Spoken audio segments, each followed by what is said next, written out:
Good morning. With the help of Hashem, we are learning Yerushalmi Trumais, Perek Aleph, Halacha Aleph, Daf Gimel. We left off on Daf Beis, Amid Beis, Mamish at the last line, and it's important for us to review exactly where we are at. So I'm going to give two brises. We're going to review two brises that we learned yesterday that are extremely important. There is what we were calling yesterday the ground zero. We have a brisa that records a machlokes between the Chachamim and Rabbi Yishmael benoi shel Rabbi Yochanan ben Broika, and that is regarding the chedesh or a shoita or a katan. Tanakama says that if they gave a woman kedushin, the kedushin will never be kedushin. Ein kedushin, ein kedushin. Why? Because these are people that are not fully mentally competent. And when a man is giving a woman, the minhag today is to give a ring, but when you give her kesef or shava kesef and you say hareyat nikodesh asli, you have to have intention of what you are doing. Comes along Rabbi Shmuel benoi shel Rabbi Yochanan ben Broika, and he says, what? Not so quick.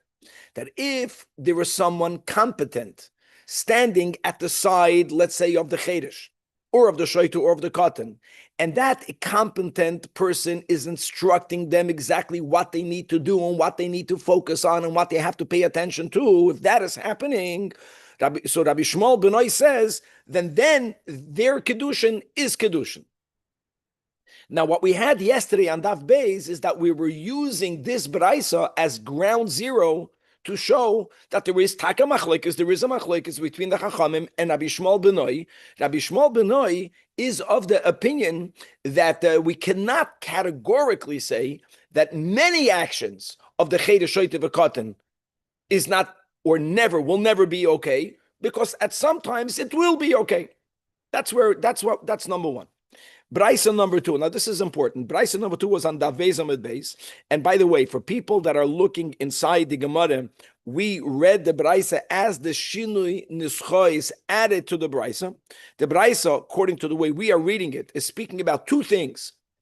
A Chedesh who separated Truma, or a Chedesh that gave his wife a divorce. The Chachamim say the Truma is not a Truma. Like our Mishnah says, the Chachamim say she's not divorced. However, Rabban Shimon ben Gamliel says it depends. If the person was always a deaf mute, so they are completely not mentally developed, at least in the times of old, when we did not communicate with them, then he agrees. Their truma is not a truma. If they gave a get, the get is not a get. But if you have a person that was born being able to hear, and therefore we learned yesterday, the ikir is not the talking, it's the listening. And later, they lost their ability to hear. It's called a pikeach v'nischaresh. Now, even though that person loses some mental competence, however, says Rabban Shimon ben Gamliel, if another person was standing at their side, the same concept, whether it's separating truma, whether it is giving one's wife a divorce, and was helping them stay focused on what they are doing, says Rabban Shimon ben Gamliel, then what they did is valid. Came along Rabbi Yochanan, guys, you have to halt up, because we're in the middle of this nuance. Comes along Rabbi Yochanan, and he says that that not everyone agrees with Rabban Shimon ben Gamliel. No, Rabbi Shimon ben Gamliel says by themselves. He says that there are those who argue with Rabbi Shimon ben Gamliel. Now, who are the ones that argue with Rabbi Shimon ben Gamliel? Who are the ones that argue? So the Chevra says, you know what Rabbi Yochanan was referring to? The first brisa that we quoted today. The ground zero, the Kiddushin brisa. You have in a brisa machlokes, Chachamim, and Rabbi Shmuel benoi, whether a deaf mute can affect Kiddushin or not. The Chachamim categorically say they cannot. Oh, that argues with Rabbi Shimon ben Gamliel, because according to Rabbi Shimon ben Gamliel, if someone would have been standing and directing the chedesh, and not always, not any chedesh, a chedesh that was born intelligent and then became a chedesh, then the kedushin would be a kedushin. The Chachamim would not have said categorically that a chedesh shoita v'katan cannot affect the kedushin, but they say so categorically. So that's what the Gemara says. So Rabbi Yochanan says, not everyone agrees with Rabbi Shimon ben Gamliel. Who's the not everyone? The Chachamim of Rabbi Shmuel Benoi, by Kiddushin. That's the basis of our discussion. And what we are now going to be picking up from, and by the way, we had the same question at the end. We're having a second question now, is that why did the Chevra in the yeshiva have to go to the Braisa of Kiddushin, which is true, where the Chachamim categorically say by Kiddushin that a deaf mute and a shaita and a cotton, but we're going to focus on the Chedesh, can never affect Kiddushin. If the Chachamim would have agreed with Rab Shimon ben Gamliel, they would have said, it depends. Depends. If the guy is intelligent and then he became a Chedesh and you have a person stand, they don't say, you're right. But why did you have to go to Kiddushin? We're going to begin today by showing you that l'chu'ura, there is a Braisa that's not talking about Kiddushin, that's speaking about Gittin, that's speaking about the same topic of where we have the machloikes between the Chachamim and Rabban Shimon ben Gamliel. Their machlokes is about Truma and Gittin. There is a Braisa about Gittin, which there, l'chu'ura, we already see that the Chachamim categorically say that a deaf mute can never give a get, ever. Makes no difference whether he was born a Chedesh, whether he became a Chedesh later, whether there's someone giving him an instruction, whether there's no one giving him an instruction. In other words, we're not arguing with Rabbi Yochanan's statement. Rabbi Yochanan is correct when he said that not everyone agrees with Rabbi Shimon ben Gamliel. You're right.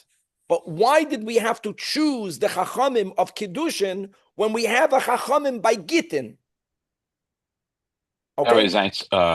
Does Rabbi Shimon ben Gamliel, and today the Chachamim agree that a deaf mute and a Cheresh could have actually never gotten married because he cannot effectuate I mentioned this yesterday, and I'll make a quick point today. Guys, remember this, and I don't want to get sidetracked, but we're getting sidetracked.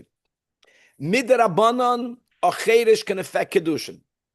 And a Kiddushin that's only affected rabbinically can also be terminated by the same Chedesh.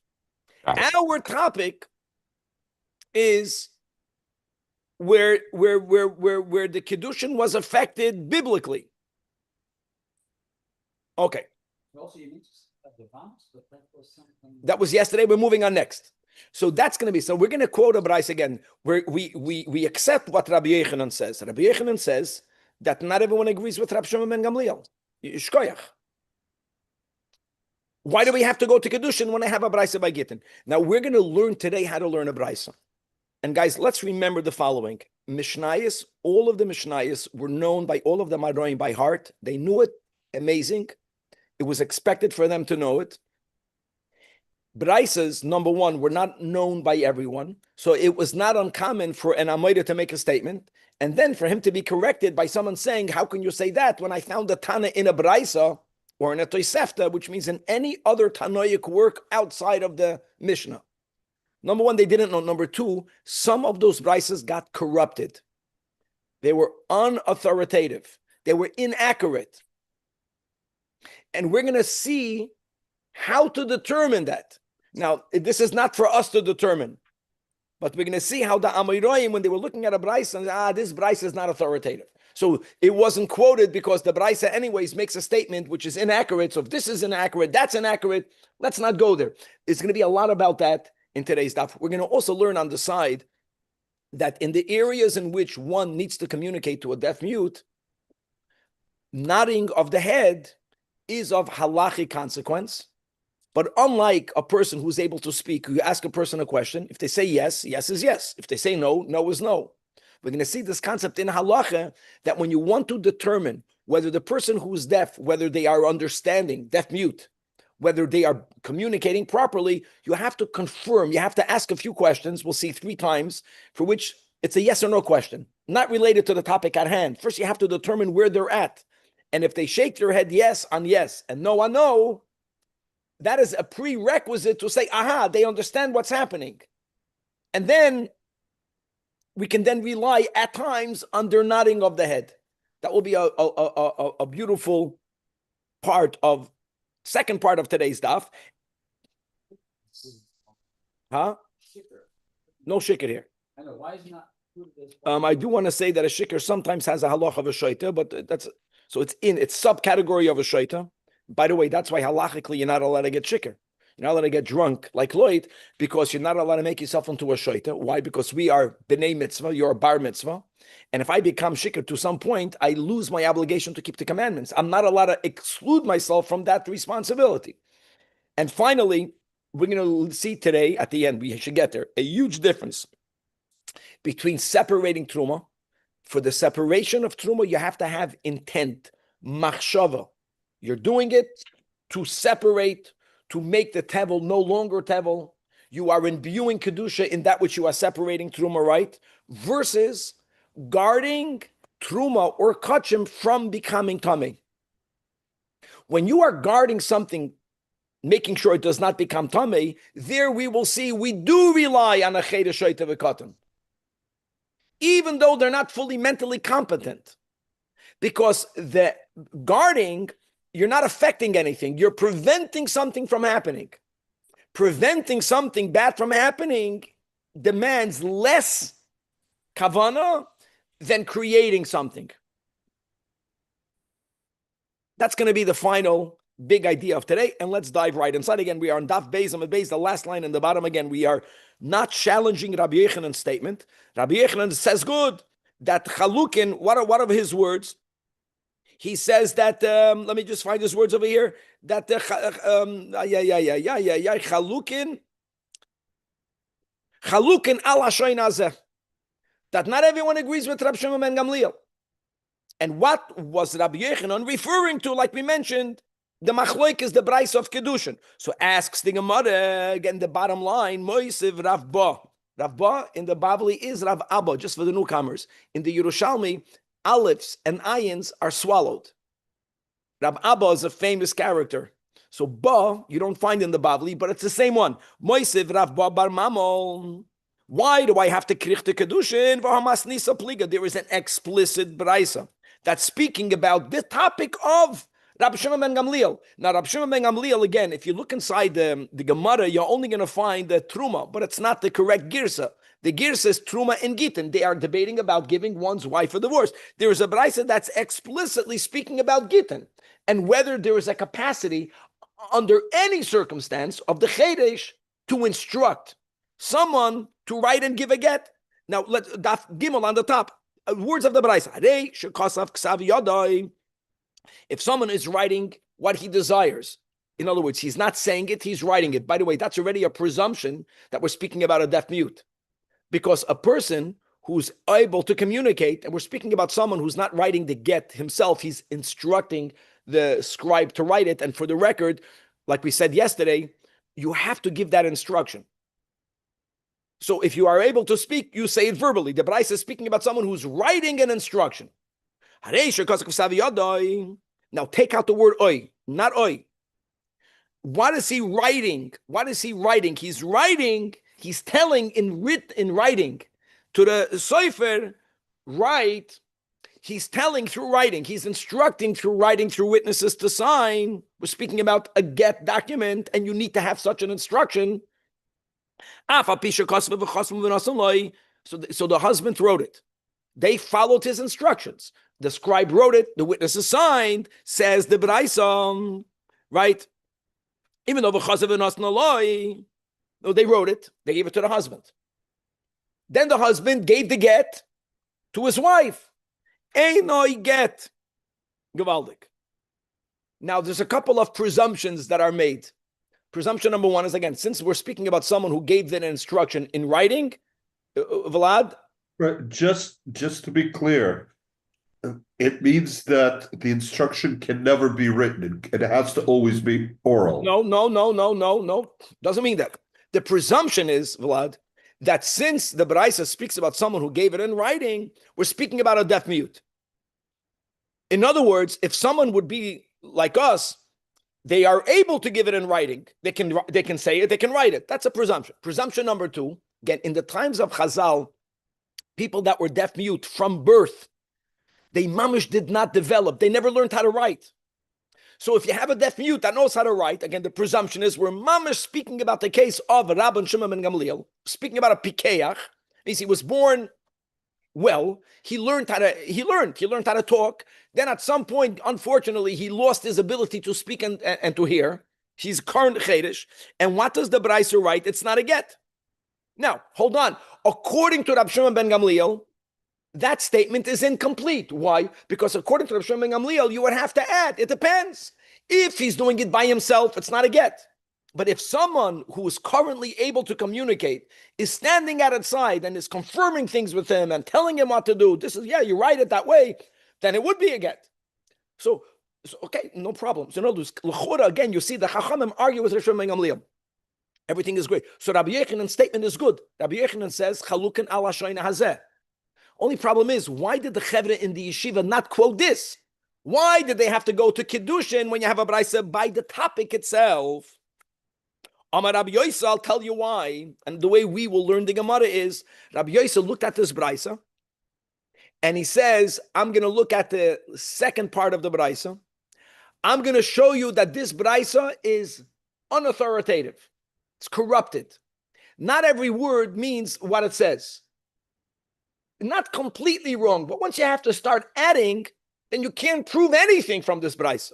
What does it say in the Sefer? Amar Rabbi Yosef, Eimar Soifa, V'leisi Pliga. When you look at the Sefer, when you look at the second part of the Braisa, then you'll understand why the Reisha cannot be used as a proof that they argue with Rab Shimon ben Gamliel. I'm teaching it the way the Marafulda says it. Look inside the Marafulda, guys, 6-7 lines from the top of the Amud. That Eimar Soifa, these are unusual expressions. Guys, for you young Bachrim, you don't have these expressions in the Bavli at all. It's a different way of talking. That Emor Soifa, that Re'ei, Gabakuk, Ma Detanina B'Seifa. Once you see the Seifa, why? I'm reading inside the Marafulda. Because the Sai in the Seifa, the Seifa says that Eina Get, that again is only valid if you can hear the man saying to the scribe, it sounds everything is great, it's not so great. It's only valid if you can hear him say. That's what Vlad was asking. What, you can never write it? Hold on. When you say, when you talk, no, it's not true. That's not true. It's not true. When you have a person who is not mentally impaired, but that person, instead of talking, is writing, you don't hear his voice. Even if you have a doubt, when people don't talk, you don't know why they're not talking. Some people don't talk because they're unable to. Some people don't talk because they're not in the mood of. So what are we doing? What are we saying over here? If you have a doubt whether the person is sane or not sane, like I mentioned in the intro, you begin to ask a couple of questions, and you're not asking for the person to verbally answer. You're asking the person to nod their head. Really, it's 3 questions for yes and 3 questions for no. That's really, when you say 3 questions, it's really 6. That's a detail, not negaya here. I'm reading inside the Marafulda. Hare afilu harkonas roishoy. Someone's nodding of their head. Sagi. V'lama loitanas tama acha amar. But the Braisa and the Sefer doesn't say that. The Braisa and the Sefer makes a very general statement. It's never going to be good until the guy says it. It's not true. So Ela vadai, deloi gorsina on the Sefer achi ishmu askoiloi. You got the wrong version. That's called a corrupted Braisa. Corrupted meaning that they forgot the words. Everything was learned by heart. Sometimes people forgot it. And not only did they forget it, they changed the words and they thought that's the right version. It got corrupted. That's how the Marafulda understands it. So oy bazoi, you can figure out the rest. If the Sefer is not worded the way we know it, then the Reisha also might not be worded the way we know it. So how can you prove anything from this Braisa? Let's read it inside. Again, Amar Rabbi Yosef, Eimar Sefer leis leichasa. It says in the Sefer, Eina get achishmus koiloi, which means that when does it get a get? Only if the husband is telling the scribe verbally, ksoiv, and he tells the witnesses verbally, chasumu. Okay. Now, does he have to? Does he have to write it? Does he have to have it in writing? Write it in front of the sofer, or is it pre-written when he gets there? I don't see why there should be a difference. But the who's going to verify his? Sefer is saying the writing is never good. But Loi asks the Gemara on the Sefer, Loi soif davar ach yishmu askoiloi. Is it true? Is that the end? Is it categorical? That you have to have the husband verbalizing the instruction to the scribe? It's not true. Why not? Because we know Ella filu hirkin v'roishay, even if he doesn't verbalize. Now, if he doesn't verbalize, we don't know why. It could be he's a chedesh. He's not developed. Could be he is developed, but we are allowed to make the test of nodding his head, of asking questions to get him to nod his head. So at Amar Leis Khan, so just like the Marafulda, you see that the words in the Sefer are not correct. It's not the right girsam.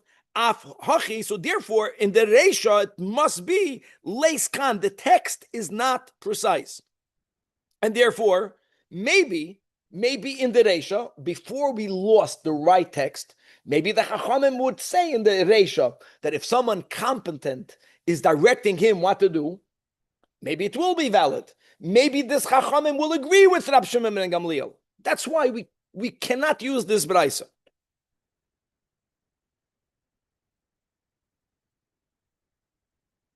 Sure. Nowadays, for sure. Even then, if someone was born competent, they can write mamish normal. So if someone became deaf-mute, but they are fully mentally developed, they can't talk, they can't hear, they can write, that's what a chedesh does today. Mamish.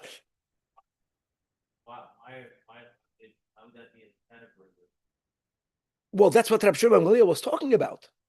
You know, he's already differentiating. He's saying that if a guy was born, he's never good. If a guy was born pikeach, then it is good. So Amar Rav Mana says, Rav Mana, I disagree with you, Rabbi Yoisam. The text of the Sefer is not corrupted.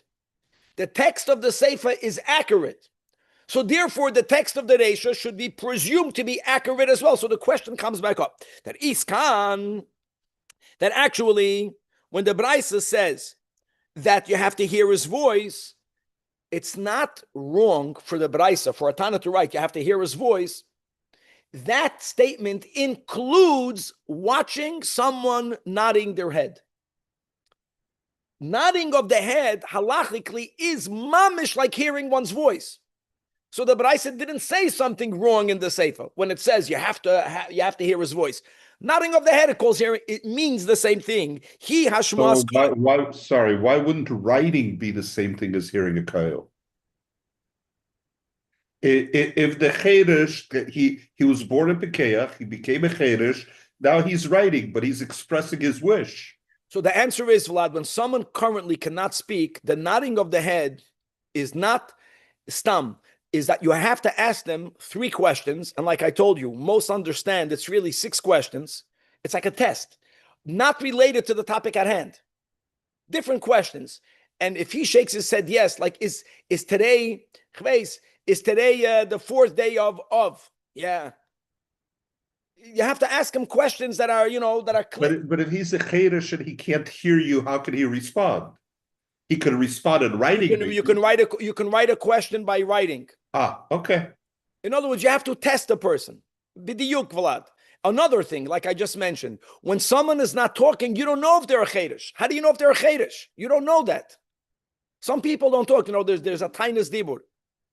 There was a person that I knew of many, many years ago that said that for him, God gave me a limited amount of words that I can speak each day. And once he felt he spoke those words, he didn't talk. Go be married to him. But I hope he nods his head. Some people are not talkers. And some people took all of their speech. Okay. Anyways, here's Masagoli, Arkonas Aroish. Bottom line is that's what the meaning of the Braisa is. So we're back to the Kasha. Note, why didn't the Bnei Yeshiva bring this Braisa?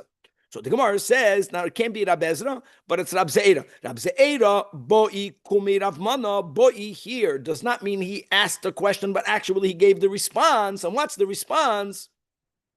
Kmo de tema, at sheyarkin beroishay shloisha pa'amim.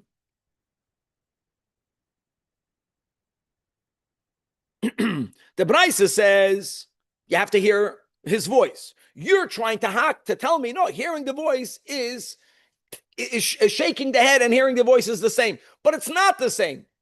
It's not the same because hearing the voice once is enough. Nodding of the head, kamad the tema, when it comes to nodding of the head, you have to have 3 times. So if you're equating them, does it mean that when he speaks, he has to give 3 times instructions?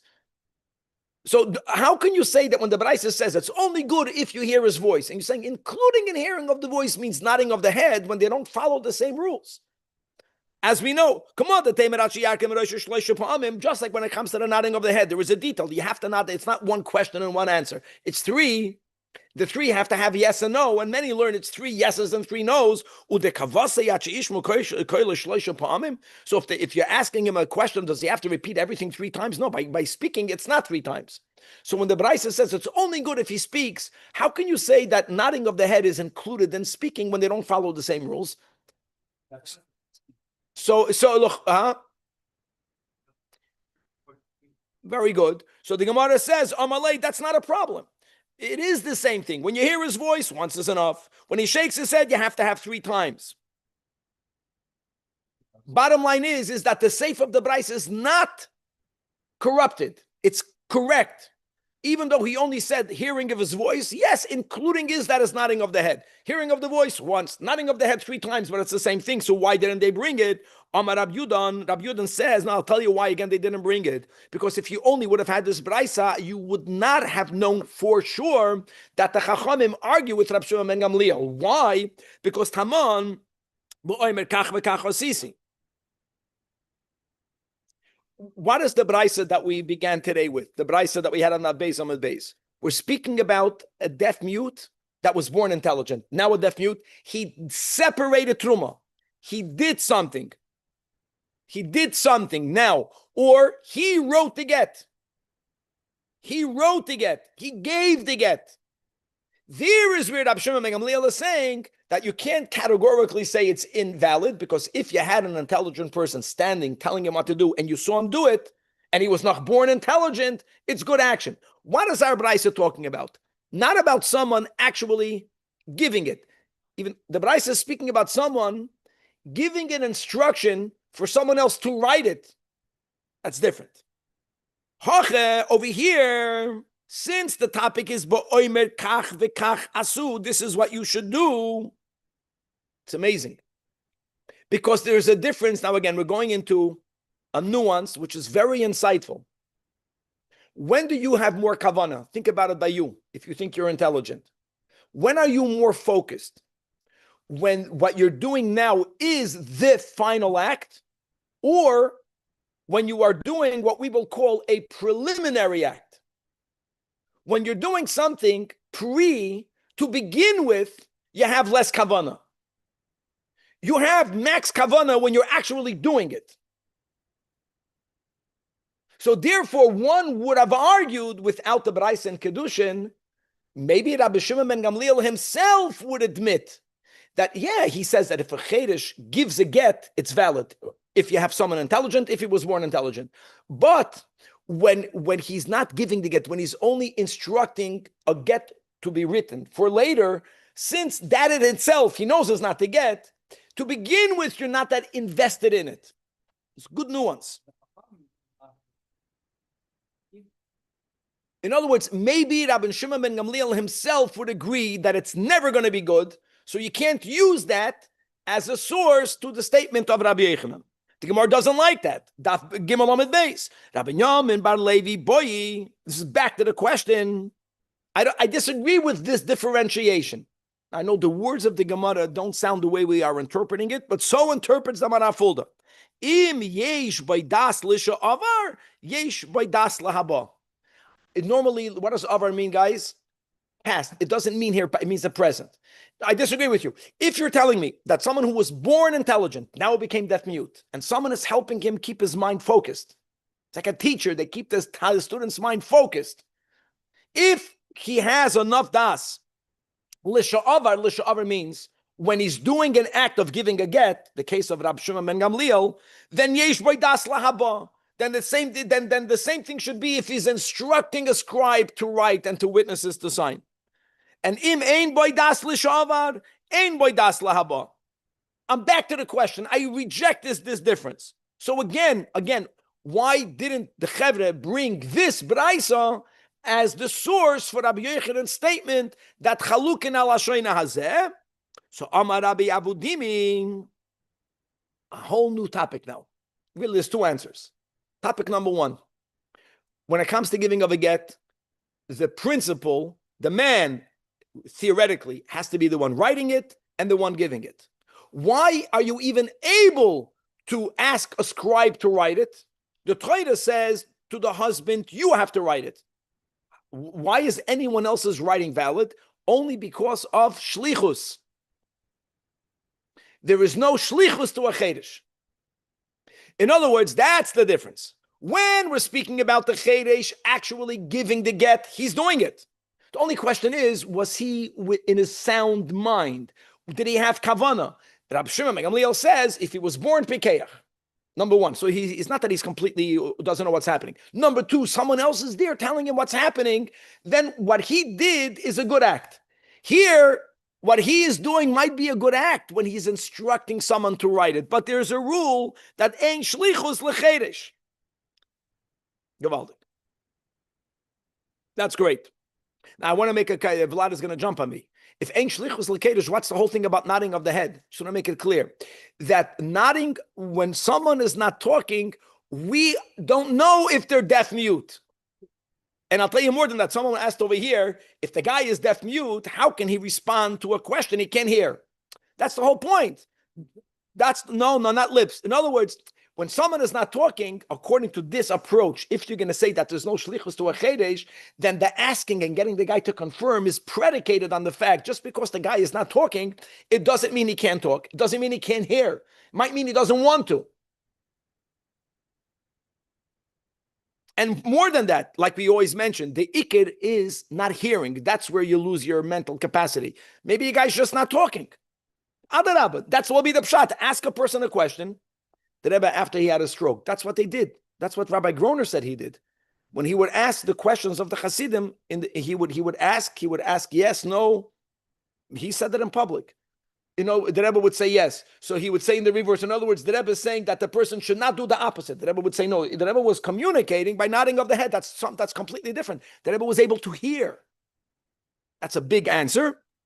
If someone is married to a cheresh now, where he was not a cheresh to begin with, how could they ever get divorced?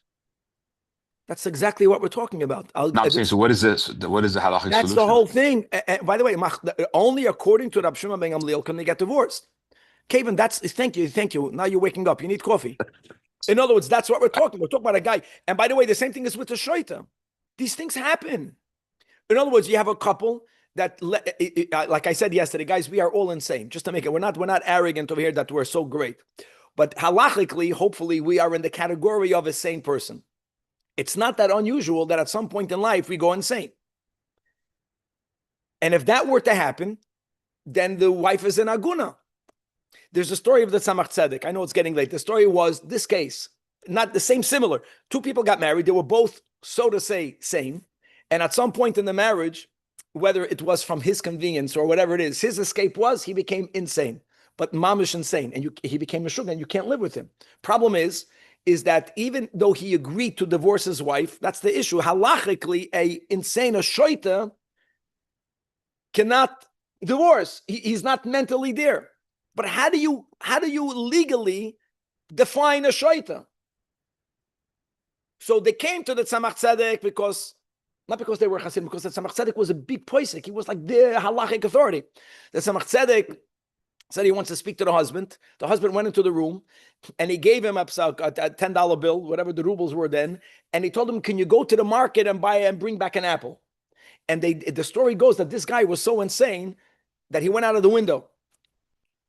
In America, going out of the window is not so crazy because we're all crazy. Then it was like a mamish mashug. He went out of the window, came back through the window, but he came back with the apple and with the correct change. That Tzemach Tzedek, this is Torah. There was some brayso somewhere that defines sanity and insanity only when it comes to giving a divorce. That if someone, you give them money and they bring back the correct change, they're not so insane. So he wasn't insane. So right away he called in a beis din and he got the guy to give a get. But anyways, coming back over here. The whole brayso that we began today's daf on daf gimel never mentioned the word of chedesh. Remember, We began with a presumption. Since the Braisa spoke about someone writing an instruction, why isn't he speaking the instruction? Aha! He can't. On the other hand, the fact that he can write, aha, is a proof that he was born Pikeach. These are all presumptions. Says the whole Braisa you don't understand.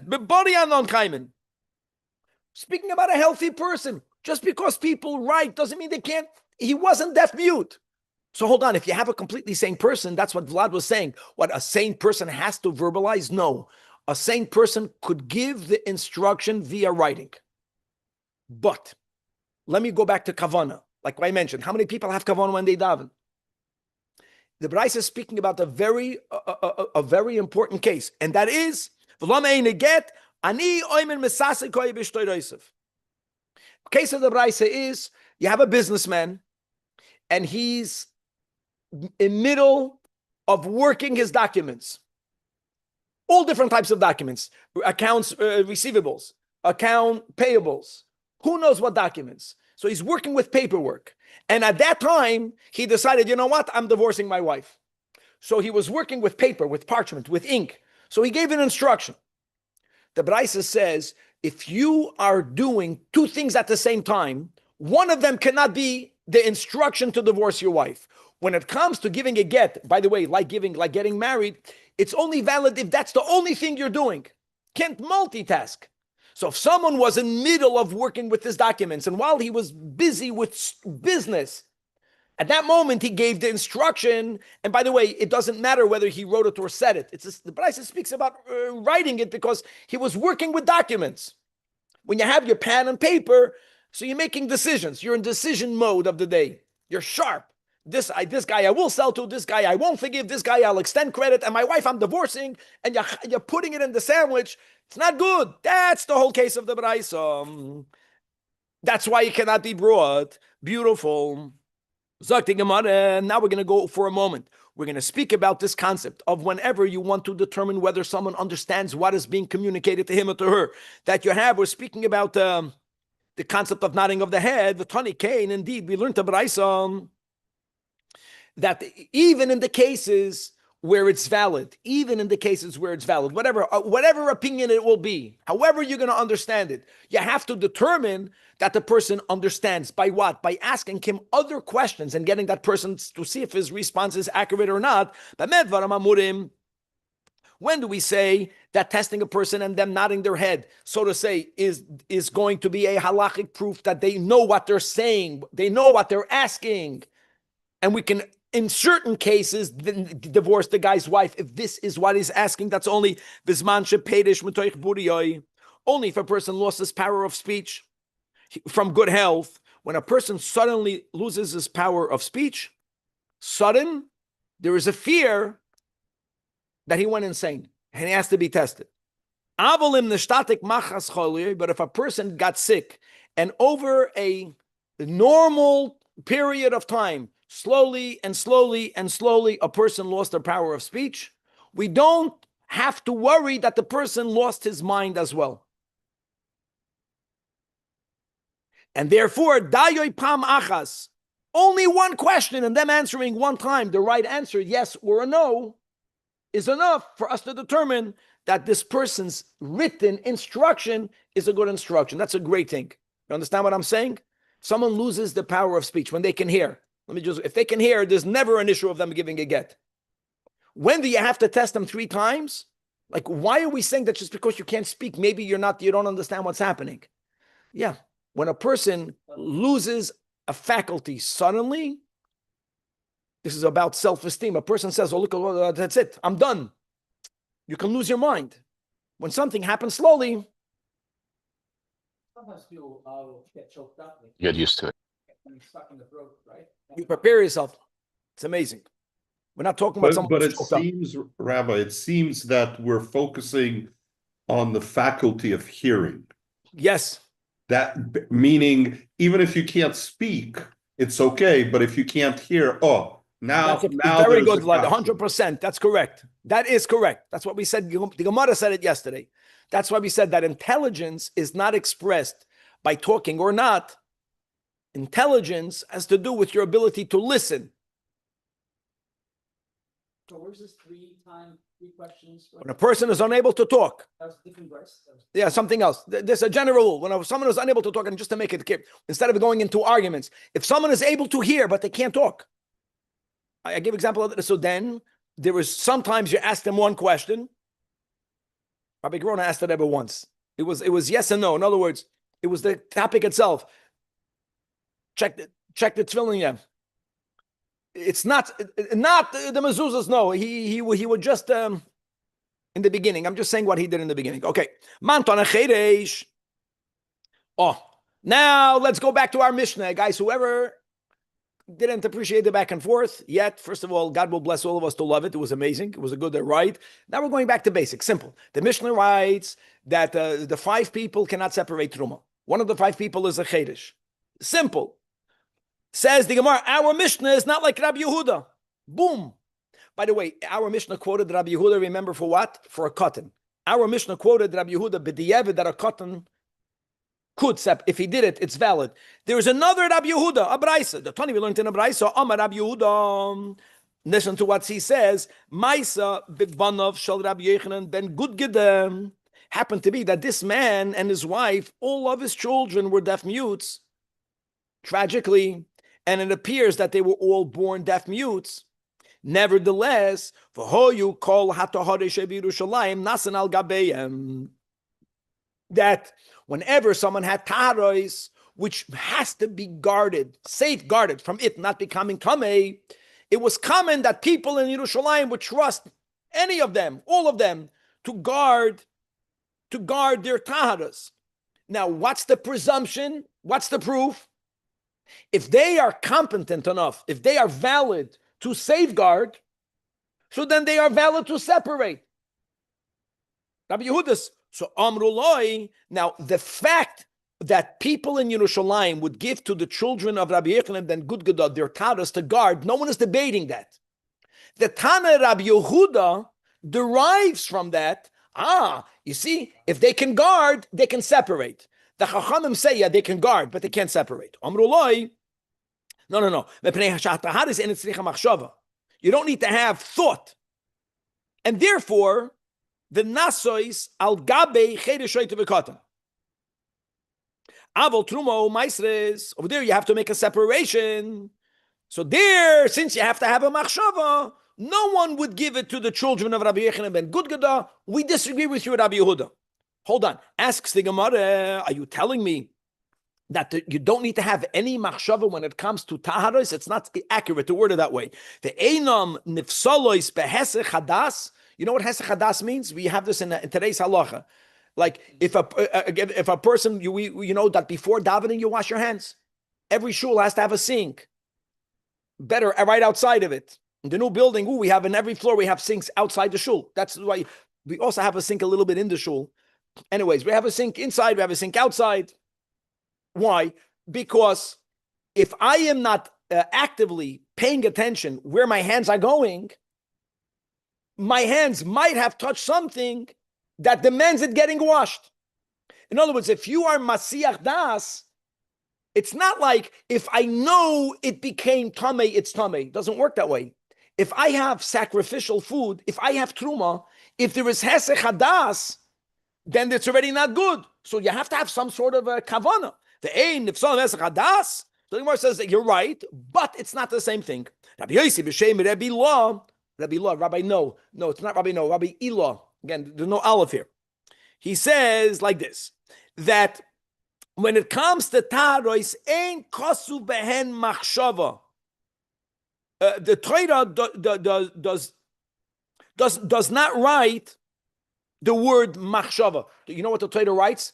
First of all, where do we have the word machshava? I'm going back to Daf Aleph. The nechshav lochem trumaschem. The nechshav.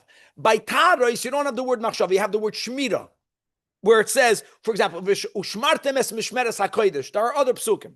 See, safeguarding and intent are not the same thing. Shmira kosav bohem, like we said in the beginning. So safeguarding something from becoming tamei needs a certain amount of mindfulness. Oh, but it's not the same thing. Separating truma, that's the difference. When you're separating truma, you are affecting a change. You are affecting a change. Tevel, Now you're making it into truma. When something is already pure, you're not making it pure. You're safeguarding it for it not to change. You got that? But if he doesn't have kavana when he's safeguarding, he can just walk up and leave. 100%. So what we are saying throughout, that it's not a black and white, that's the whole 3 daf already. We're not saying that a cheder shoyte v'katan. There are people over here that are not so many years away from them being minors, and a big yashikirch to the newcomers over here. I know that they're very big, but not that many years ago. Are you going to say you had no capacity to think? Of course you had. We're not. In other words, it's not a black and white. There's different levels. There is a cheder shoyte v'katan. Imagine people that were born deaf mute. Not now, then. They never knew how to communicate. They already knew how to safeguard taras. Safeguarding something from becoming tummy demands a lot of knowledge. You have to know many dinim of tuma and tara. They learned it not by listening. They learned it by osmosis because they were living in a fruma family. You know how many things we know, we don't even know that we know. We know it because we're lucky, ashreinu, and we see the right way of doing things. So they knew it, they learned it, they knew it. That's the word. Guarding, ufaratsta, that's Lubavitch. Just safeguarding our Yiddishkeit is not enough. For that, God did not give us intelligence. For that, even when we were minors, we can do that. When you become an adult, what do we have to do? We have to take what we have and we have to bring it to others. That takes a lot more machshava. That takes a lot more power. For that,